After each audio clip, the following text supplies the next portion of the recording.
When it comes to food, hindi rin talaga maiwasan at lalo na kung talaga magkakasama ang mga barkada. Here we have Ari's Samgyupsal.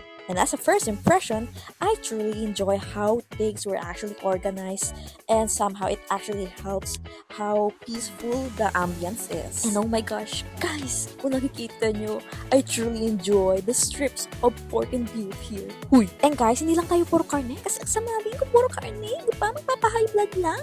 Kaya meron tayong gulay din dito. We have 2 types of lettuce, cucumber, sauteed eggplants, sweet potatoes, corn, and even sprouts, different sauces, also sushi na pwedeng kainin. Yeah. So, ayun na nga, yung in-order namin is $5.49 per head, which is yung pork and beef nila.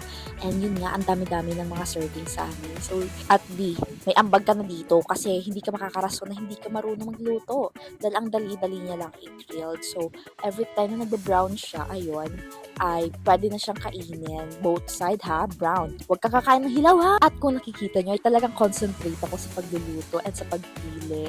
Pero guys, yung totoo talaga, naglalaway na ako sa isip ko dahil habang tinitingnan ko palang yung niluluto ko, ay talagang nagugutom na rin ako. And guys, kung mahilig kayo sa cheese, ay meron tayong cheese dip dito kung saan pwede mo isaw-saw after mo lutuin. And guys, the special thing about this restaurant is only yung meat.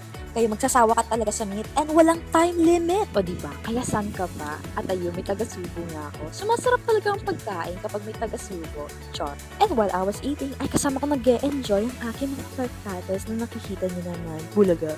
Kaya naman, kung naghahanap ka ng sulit at samgyupsal, pumunta ka na sa Arby's Samgyupsal Sorsogon sa Rampiolas, Talisay, Sorsogon City, Sorsogon. Na hindi lang masarap at sulit ang pagkain, but also with a great service. And overall, it was a great first experience having my first samgyupsal in Arby's Samgyupsal.